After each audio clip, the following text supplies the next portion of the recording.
Bismillahirrahmanirrahim. Assalamualaikum warahmatullahi wabarakatuh. Perkenalkan, nama saya Nadif Tontowi Johari dengan NIM 21010369097 dari kelas MHUA Fakultas Taqwa dan Komunikasi UIN Wali Songo Semarang. Di sini saya akan sedikit membahas mengenai literasi digital, upaya menangkal misinformasi dan disinformasi pada pemilu 2024. Media sosial dan platform daring dengan cepat menjadi ruang paling penting dalam demokrasi, termasuk salah satunya dalam penyelenggaraan pemilu. Media sosial memberi ruang bagi warga negara mengutarakan pendapat, membagi dan mengumpulkan informasi, serta berkomunikasi secara setara. Namun, di ruang yang sama juga, konten hasutan, kekerasan, dan kebencian yang dapat memperuncing polarisasi dan mengamplifikasi konflik terus berkembang. Disinformasi pemilu tersebar dan mengaburkan fakta. Penanganan terhadap konten-konten tersebut telah menjadi tantangan utama bagi masyarakat yang semakin digital. Lalu, apa sih misinformasi dan disinformasi dalam literasi digital? Ya, misinformasi dalam literasi digital adalah informasi yang salah atau tidak akurat yang disebarkan melalui media digital seperti internet dan media sosial. Misinformasi juga dapat menyebabkan kerusakan yang signifikan, terutama dalam konteks pemilu, di mana informasi yang salah dapat mempengaruhi pandangan dan keputusan pemilih. Sedangkan disinformasi dalam literasi digital mengacu pada informasi yang salah atau tidak akurat yang disebarkan secara sengaja dan melalui media digital seperti internet atau media sosial yang dapat mempengaruhi persepsi dan perilaku masyarakat. Lalu, apa saja sih karakteristik misinformasi dan disinformasi dalam literasi digital?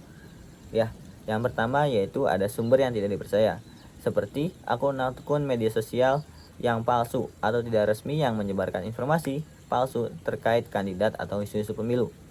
Yang kedua yaitu judul sensasional dan provokatif. Judul yang terlalu berlebihan menciptakan kepanikan atau emosi dasar tanpa dasar yang kuat.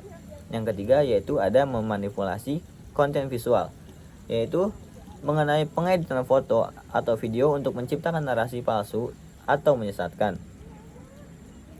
Lalu, apa saja sih upaya dalam menangkal misinformasi dan disinformasi pada pemilu 2024 dalam literasi digital? Yang pertama yaitu pendidikan literasi digital. Dengan cara mengedukasi masyarakat tentang cara mengidentifikasi informasi palsu, memeriksa sumber dan memahami dampak dari penyebaran informasi, yaitu dengan contoh upaya seperti program pelatihan literasi digital di sekolah dan kampanye sosial media yang fokus pada pemahaman baik tentang informasi online. Yang kedua, verifikasi fakta, yaitu memeriksa kebenaran informasi dan mengandalkan sumber terpercaya dan organisasi fakta, dengan upaya pendirian lembaga independen untuk verifikasi fakta yang dapat memberikan penilaian objektif terhadap klaim atau berita. Yang ketiga yaitu keterlibatan komunitas. Maksud dari keterlibatan komunitas sendiri yaitu mendorong adanya diskusi dalam mendebat isu-isu penting, memerangi echo chamber, dan menciptakan pemahaman yang lebih luas, seperti dengan adanya penyelenggaraan forum diskusi, webinar, atau acara interaktif lainnya untuk membahas isu-isu pemilu. Yang keempat yaitu ada verifikasi sumber. Sebelum kita mempercayai suatu informasi, pastikan untuk memeriksa keandalan sumbernya atau memeriksa sumber yang lebih pasti. Misalnya, jika ada berita politik dari situs yang belum pernah teman-teman dengar, periksalah reputasinya tersebut. Hal ini membantu kita memastikan bahwa informasi yang kita dapatkan dapat dipercaya. Yang kelima yaitu analisis konten. Seringkali judul atau kutipan singkat tidak mencakup keseluruhan cerita. Misalnya, jika kita melihat judul yang sangat provokatif, penting untuk membaca seluruh artikelnya. Ini membantu kita menghindari terjebak dalam sudut pandang yang mungkin tidak lengkap. Lalu yang keenam, pahami konteks. Ya, sangat betul. Misalnya, sebuah gambar atau kutipan tanpa konteks dapat menyesatkan.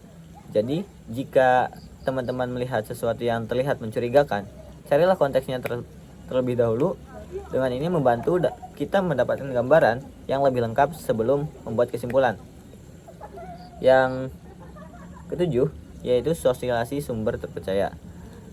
Sebagai contoh, kita ketika mencari informasi pemilu, lebih baik berpegang atau mencari pada sumber-sumber terkemuka yang memiliki reputasi baik seperti SCTV, detik.com, dan yang lain sebagainya. Ini membantu memastikan kita mendapatkan informasi yang akurat dan dapat dipercaya. Mungkin dari saya sekian. Harapannya dalam video kali ini dapat memberikan panduan praktis tentang pentingnya literasi digital dalam menjaga integritas informasi terutama menjelang pemilu 2024. Sekian dari saya. Wassalamualaikum warahmatullahi wabarakatuh.